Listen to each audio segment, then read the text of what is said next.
Deixa eu pôr aqui. Acho que tá faltando a Gabi entrar. Então, mas a reunião é 19h30, são 19h31, vamos começar. Doutora, a Gabi não vai conseguir entrar agora. A gente teve uma emergênciazinha aqui. Eu não tô conseguindo me filmar.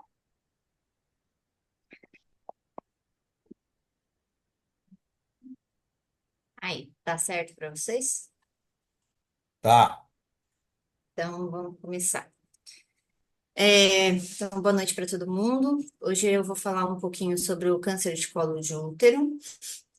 Antes de a gente começar, acho que vale sempre falar na conscientização, né? Principalmente o câncer de colo, o câncer de mama são os cânceres ginecológicos que a gente tem a possibilidade de rastreamento e possibilidade de diagnóstico precoce. Então, eu lembro que o mês de março a gente tem uma campanha chamada Março Lilás, em conscientização do câncer de colo de útero. E em setembro, numa iniciativa do Grupo EVA, a gente tem o Setembro em Flor, não só em conscientização do câncer de colo, mas de todos os tumores ginecológicos. Na aula, eu vou falar um pouco sobre epidemiologia e prevenção, diagnóstico, estadiamento, tratamento e o segmento. E para começar, acho que a gente refletir, por que que a gente ainda vai falar de um tumor que é prevenível? E aí eu vou trazer números para a gente entender esse impacto, né? No mundo, o câncer de colo de útero ainda é o quarto tipo de câncer mais comum na mulher. E no ano de 2022, a Organização Mundial de Saúde nos deu os dados de cerca de uma incidência de 660 mil casos novos por ano, com uma taxa de mortalidade de 350 mil óbitos, né? Principalmente aqui nesse mapa a gente consegue ver que essas incidência e mortalidade são prevalentes nos países subdesenvolvidos e em desenvolvimento. Não diferente no Brasil, o câncer de colo é o sexto tipo de câncer mais frequente e na mulher é o terceiro tipo mais comum, ficando atrás do câncer de mama e do câncer coloretal. Para o triênio é de 2023 a 2025, a estimativa do INCA era de 17 mil novos casos por ano e 6 mil óbitos por ano. Esse slide eu tive a liberdade de pegar de uma aula do Dr. Caetano, que ele me impactou com essa estimativa de minutos. Quando a gente transforma um ano em 525.600 minutos, a gente tem um caso de câncer de colo de útero diagnosticado por minuto no mundo. E no Brasil, um caso de câncer a cada 30 minutos. Se a gente pensar que a gente vai ficar conversando aqui uma hora e meia, são 2 a 3 pacientes recebendo diagnóstico de câncer de colo. E visando, tendo essa reflexão que eu falei de ser um tumor prevenível, em 2020, a Organização Mundial de Saúde lançou uma estratégia chamada Estratégia Global para a Eliminação do Câncer de Colo de Útero, em que eles têm a meta de a gente atingir essa eliminação até o ano de 2030, e vai ser considerado que foi alcançada essa meta quando os países alcançarem e permanecerem mantendo uma incidência abaixo de 4 casos por 100 mil mulheres. E essa estratégia é baseada em 3 pilares principais. Então, a vacinação, o rastreamento e o tratamento precoce. E as metas a serem alcançadas são 90% das meninas de 9 a 14 anos totalmente vacinadas com a vacina contra o HPV, 70% da população rastreada com um teste de alta performance, então isso é um teste DNA HPV aos 35 anos e também aos 45 anos, pelo menos, e 90% das pacientes com diagnóstico de lesões precursoras ou lesão invasiva com tratamento realizado. Então, com base nessas 3 metas, nesses 3 pilares principais, a busca de incidência aí abaixo de 4 casos a cada 100 mil mulheres ano, para a gente considerar uma erradicação do câncer de colo de útero.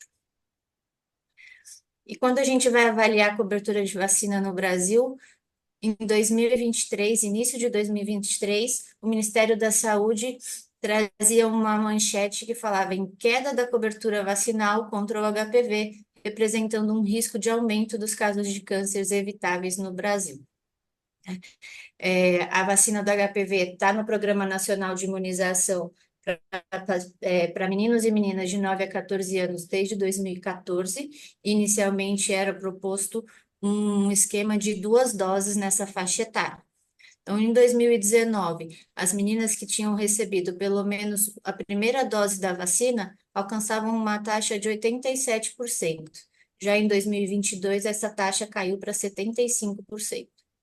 E nos meninos, em 2019, uma taxa de 61,5%. Já em 2022, a taxa de receber pelo menos uma dose da vacina caiu para 52%.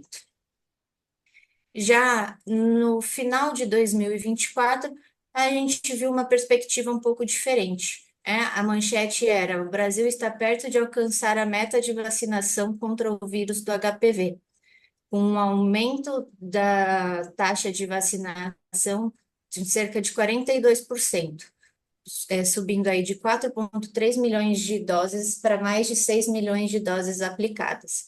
E o que a gente pode associar esse aumento é que, a partir de janeiro de 2024, o Programa Nacional de Imunização mudou e a recomendação agora é de uma dose única da vacina quadrivalente para meninos e meninas de 9 a 14 anos.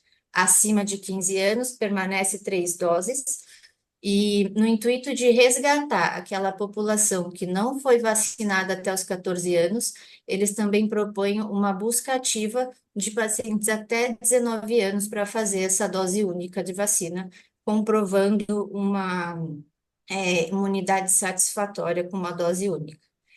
E aí, em dezembro de 24, as taxas em meninas observou um aumento de 16% da vacinação e nos meninos um aumento aí até de 70%, considerando esse aumento mais significativo, visto que as meninas já eram mais vacinadas anteriormente.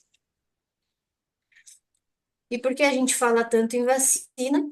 É porque o principal fator de risco e praticamente uma condição sine qua non aí para o câncer de colo é a infecção persistente pelo vírus do HPV de alto risco. A gente sabe o 16 e o 18 são os dois principais, que são responsáveis por cerca de 70% dos cânceres de colo de útero, enquanto os outros tipos são responsáveis por 30%, sendo que aqueles que estão englobados na vacina nonavalente, que é o 31, 33, 45, 52, não lembro, acho que é 58, eles são responsáveis por mais 19% dos casos de câncer. Então, a quadrivalente pode proporcionar uma proteção de 70% de proteção contra o câncer de colo, enquanto a nonavalente tem aí uma proteção de 90% contra a infecção dos vírus mais comuns causadores de câncer de colo de útero. Outro fator de risco importante são as pacientes imunossuprimidas, principalmente as HIV positivas, mas não só. A gente tem que lembrar das pacientes transplantadas, as pacientes em tratamento oncológico, em tratamento quimioterápico, pacientes com condições que fazem uso de corticoide crônico também, que levam à imunossupressão. Outros fatores de risco: o início precoce da vida sexual, a presença de múltiplos parceiros ou de parceiros que apresentam múltiplos parceiros, a história de outras infecções sexualmente transmissíveis concomitantes, que a gente sabe que essa desbiose do conteúdo vaginal, do microbioma vaginal, que hoje é muito falado, favorece a persistência da infecção do HPV. Ele dificulta o nosso sistema imune a fazer o clearance do vírus e assim favorece, então, o aparecimento de lesões precursoras e lesões invasivas causadas pelo vírus quando a gente tem outras infecções concomitantes. O tabagismo, também um fator de risco, o uso de contraceptivo oral combinado por tempo prolongado, uma associação ainda não tão esclarecida, mas a gente sabe que nas pacientes que fazem uso de estrogênio, a gente tem uma maior exteriorização do epitélio colunar para o meio ácido vaginal, então aumentando a área de metaplasia escamosa, que é a área principal de ação do vírus do HPV. E além do acesso limitado ao rastreamento e ao tratamento, como a gente já citou anteriormente, que leva à incidência maior nos países subdesenvolvidos e em desenvolvimento. Em relação ao diagnóstico, nas pacientes com câncer de colo de útero, principalmente em estadios iniciais ou nas lesões precursoras, elas são assintomáticas na sua grande maioria, e a gente vai ter apresentação de sintomas principalmente nas pacientes com estadiamento mais avançado. E quando presente, os mais comuns são o sangramento vaginal anormal, que pode ser o sangramento pós-coito, né, na sinusorragia, o sangramento intermenstrual, um sangramento pós-menopausa, que a gente tem que levantar um diagnóstico diferencial com câncer de endométrio, a presença de corrimento vaginal anormal, principalmente nas lesões avançadas, às vezes com necrose tumoral, tem uma secreção vaginal anormal, de odor fétido, enfim. Dor pélvica também pode ser frequente, a dispareunia, principalmente de profundidade, né? E também sintomas urinários e retais, quando a gente já tem uma doença avançada e acometendo as estruturas adjacentes. Então, inicialmente, nosso diagnóstico vai começar com um rastreamento organizado, podendo ser feito com citologia ou com teste de DNA HPV, hoje já liberado para implantação no SUS. A gente está esperando aí como que vai ser essa implantação, mas as novas diretrizes preliminares já estão sendo liberadas, né? Diante de uma alteração do rastreio, a gente vai ter indicação da colposcopia, que é o exame armado do colo uterino, onde a gente vai poder usar reagentes e amplificação do colo para poder identificar áreas suspeitas e realizar a biópsia dirigida, né, que vai dar definitivamente o diagnóstico para a gente com um resultado histopatológico. Aqui a gente vê a imagem de uma citologia, e não sei se vocês veem minha seta, mas em azul clarinho para os residentes, né? São células epiteliais normais, com citoplasma grande, o núcleo pequenininho. Aqui do lado também tem outra célula normal, tem umas célulazinhas de polimorfos nucleares no meio, e essa parte de baixo, nesse conglomerado mais escuro, são células alteradas que a gente tem já uma alteração da relação núcleo citoplasmática, um núcleo todo mais dismórfico, com a cromatina heterogênea, são alterações que são favoráveis a uma lesão de alto grau. Aqui embaixo a gente vê uma imagem colposcópica, que após a aplicação do ácido acético, a gente vê uma área de reação acetobranca densa, com mosaico grosseiro, tem os orifícios glandulares espessados, que são achados maiores suspeitos por uma lesão aí de alto grau. E nesses outros duas figurinhas, a gente tem uma avaliação histopatológica de um câncer escamoso e de um adenocarcinoma. Em relação aos tipos histológicos, então, o carcinoma de células escamosas ou espinocelular, ele é disparado mais frequente, tipo histológico do câncer de colo de útero, seguido do adenocarcinoma. Muitas vezes a gente escuta falar em adenocarcinoma usual, que é relacionado ao HPV, e seguido em bem menor incidência, menos de 4%, o subtipo adenoescamoso. Outras variantes que existem e são bastante raras, aí menos de 1 a 2% dos casos, são alguns adenocarcinomas não HPV dependentes, do subtipo endometrióide, seroso, células claras, tipo gástrico, mesonéfico, também as pequenas células são os neuroendócrinos. E agora a gente vai falar um pouco do estadiamento, que em 2018 a FIGO fez uma atualização desse estadiamento, que o anterior era de 2009, com 4 pontos principais de mudança entre esses dois estadiamentos. Ponto 1 foi a inclusão dos dados de exames de imagem ou de resultados de anatomia patológica adicionado nesse estadiamento, permitindo a gente readequar paciente no estadiamento, né? Anteriormente, o estadiamento era basicamente baseado no exame físico, sem avaliação de imagem da patologia. Um segundo ponto é que a extensão lateral do tumor, ela não é mais considerada na distinção dos estadiamentos 1A e 1B. Hoje a gente só considera a profundidade de invasão para essa distinção. Terceiro ponto de diferença é a subdivisão do estadiamento 1B. Anteriormente era dividido em 1B1 e 1B2. Hoje a gente divide 1B1, 1B2 e 1B3, dividindo em tumores menores do que 2 centímetros, entre 2 e 4 e maiores que 4. E também o quarto ponto é a introdução do estadiamento 3C, que classifica aqueles tumores que apresentam metástase linfonodal. Essa pode ser definida tanto pelo exame de imagem quanto pela patologia. E aí eu vou destrinchar um pouquinho do estadiamento, para depois a gente poder entender o tratamento do câncer de colo. Então, o estadiamento 1 é daqueles tumores que estão estritamente confinados ao colo uterino. 1A é a doença microscópica, que a gente tem profundidade de invasão máxima de até 5 milímetros, e vai ser dividido em 1A1, em que a profundidade máxima é até 3 milímetros, e 1A2, de 3 a 5 milímetros. No estadiamento 1B, já são aquelas lesões macroscópicas e que têm uma profundidade de invasão maior do que 5 milímetros. E vem a divisão nova que eu citei agora anteriormente, 1B1, profundidade de invasão maior do que 5 milímetros, com tumor de tamanho máximo menor do que 2 centímetros. 1B2, tumores entre 2 e 4 centímetros, e 1B3, tumores maiores do que 4 centímetros de dimensão. No estadiamento 2, já são tumores que saem do colo do útero. Eles vão atingir vagina e paramétrio, mas sem atingir terço inferior e parede pélvica. Então, o 2A, a gente lembra de vagina, então, acomete até os 2/3 superiores de vagina, e vai ser dividido em 2A1 até 4 centímetros, e 2A2, tumores maiores do que 4 centímetros.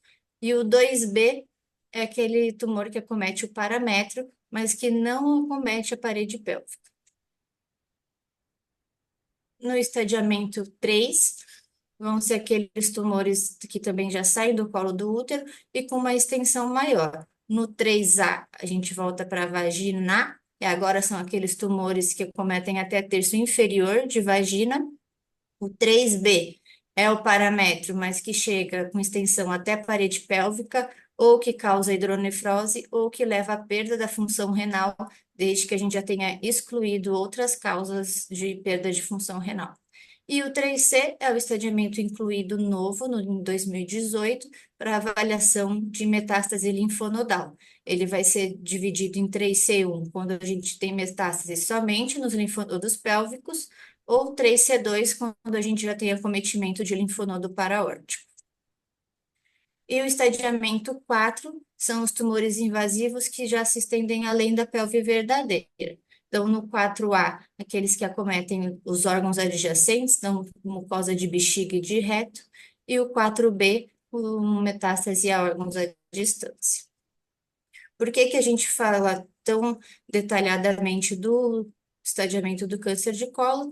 É porque ele vai ser base principal para mudar o tratamento. Diferentemente dos outros tumores, por exemplo, câncer de ovário, o tratamento é cirúrgico. Interessa o estadiamento, é 3C, não vamos fazer linfadené, mas é cirúrgico. No endométrio, vamos fazer sentinela, não vamos fazer linfadené, não vai, é cirúrgico. O que vai interferir é depois na adjuvância. No câncer de colo, não. A depender do estadiamento, o tratamento inicial vai ser cirúrgico, principalmente nos casos iniciais, então de 1A1 a 1B2, e o 2A1 também pode ser considerado tratamento cirúrgico.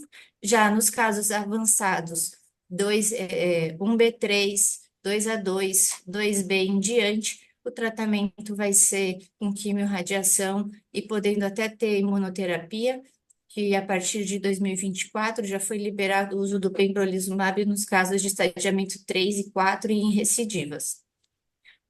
Então, vou falar um pouco de cada estadiamento e o tratamento. Então, nos casos de 1A1, sem invasão linfovascular, o tratamento cirúrgico pode ser feito com a conização, deixe margens livres, confirmando o estadiamento 1A1, sem necessidade de avaliação linfonodal pela baixa taxa de metástase linfonodal nesses casos. Na presença de invasão linfovascular, a avaliação linfonodal deve ser considerada, podendo ser realizada a biopesquisa do linfonodo sentinela, e o tratamento cirúrgico vai ser com aconização.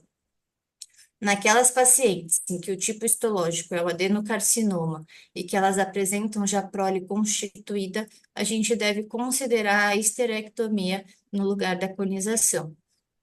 Isso principalmente porque o adenocarcinoma tem um perfil de comportamento de lesões saltatórias. Então, a gente pode fazer um cone, que a gente tem margens livres, com a lesão toda incluída ali dentro, e um pouquinho acima a gente tem uma lesão satélite que a gente não pegou e não sabe que está lá. Então, nas pacientes que têm adenocarcinoma como subtipo histológico, a gente deve oferecer a histerectomia. E a não ser pacientes com desejo de preservação de fertilidade, que a gente pode fazer a conização, mas esse segmento deve ser muito rigoroso.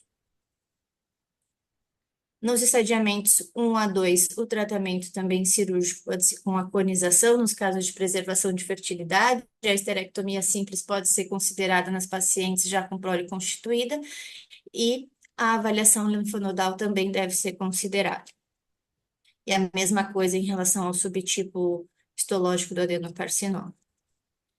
Nos casos de 1B1, 1B2 e 2A1, a gente, antes de definir a cirurgia, a gente vai lançar a mão do exame de imagem, principalmente a ressonância, que é o que mais fácil acesso para a gente. O PET scan também avalia bem linfonodo, mas a gente já também não tem tanta facilidade de realização.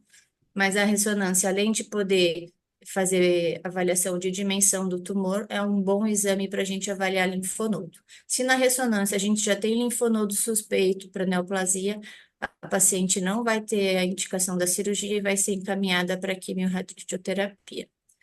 Já no exame de imagem, sem evidência de linfonodo suspeito, a paciente vai poder ser indicada a cirurgia, e a quimio-radioterapia pode ser considerada um tratamento alternativo naquelas pacientes que não têm condição cirúrgica.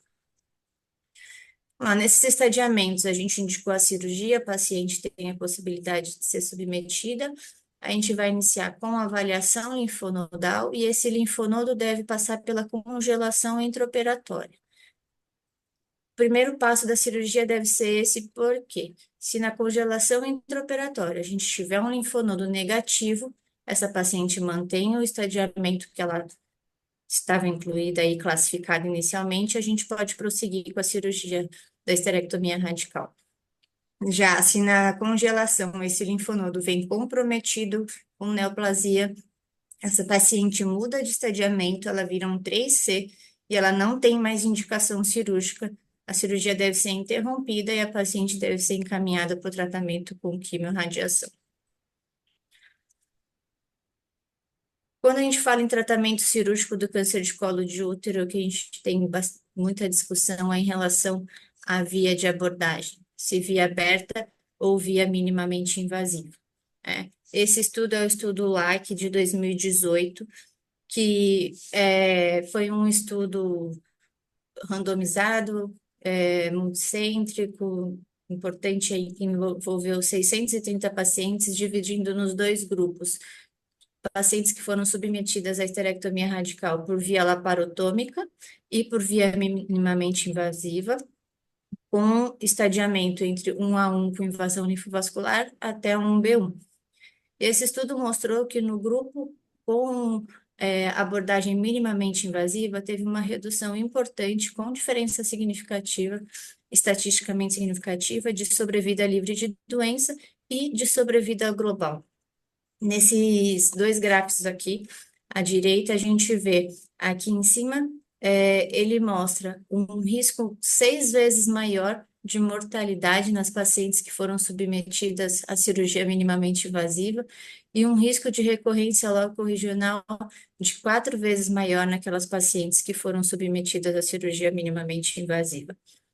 Então, após esse estudo, a via laparotômica, ela foi retomada e hoje segue como o padrão para o tratamento do câncer de colo de útero, para a realização da histerectomia, enquanto a gente aguarda outros estudos randomizados aí, robustos, que tragam resultados diferentes. Teve outras revisões, estudos populacionais, cortes retrospectivas, que mostraram uma não inferioridade, não teve diferença entre os grupos, mas ainda nenhum ensaio clínico randomizado para a gente mudar esse padrão ouro aí de via cirúrgica para esterectomia no tratamento do câncer de colo. Algumas condições que eles discutem ter sido a possibilidade de causa de aumento de recorrência, principalmente o uso de manipulador uterino, a presença do gás de CO2, a colpotomia, que podiam favorecer a disseminação tumoral na cavidade abdominal. E questionam também a curva de aprendizado do cirurgião na via minimamente invasiva, apesar de ser um critério do estudo que o cirurgião tivesse pelo menos 10 cirurgias de esterectomia radical por via minimamente invasiva, comprovando com vídeos e afins. Aqui são dois estudos que estão em andamento, o ROC e o RAC, eles são dois trials que estão avaliando a segurança da cirurgia robótica em comparação com a cirurgia aberta para o tratamento do câncer de colo inicial. E aí a gente vai aguardar as cenas dos próximos capítulos para ver se a cirurgia robótica tem um impacto aí diferente do que a minimamente invasiva com a via laparoscópica comum. Esse estudo é o estudo SHAPE, que ele avaliou, comparou a realização de esterectomia radical e esterectomia simples no tratamento do câncer de colo de útero de baixo risco. Foi um ensaio clínico randomizado que avaliou cerca de 700 pacientes, dividida nos dois grupos, que foram submetidas à cirurgia de esterectomia simples ou à esterectomia radical, que foram classificadas com tumores de baixo risco, que eram aqueles considerados por serem tumores menores do que 2 centímetros, invasão estromal menor do que 10 milímetros ou menor do que 50% do estroma cervical, e do tipo histológico escamoso ou adenocarcinoma. Esse estudo observou que não teve diferença estatística em relação à recorrência nas pacientes com tumores de baixo risco que foram submetidas à esterectomia simples ou radical.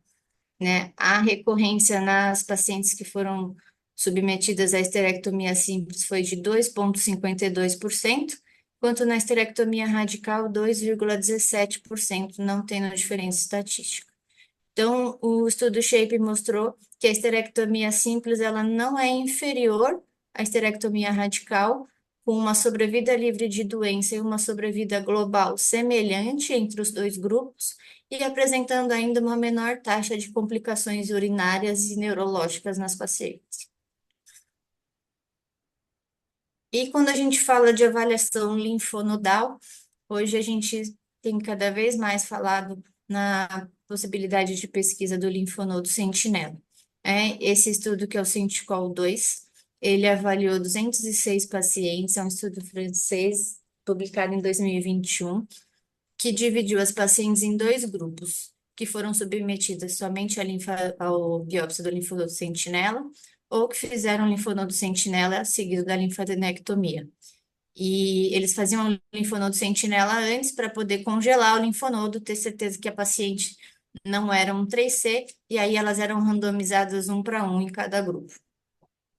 E ele observou que no grupo do linfonodo sentinela teve uma menor morbidade linfática e neurológica, uma sobrevida livre de doença em 3 anos que não apresentou diferença entre os grupos e uma sobrevida global semelhante entre eles de 95%.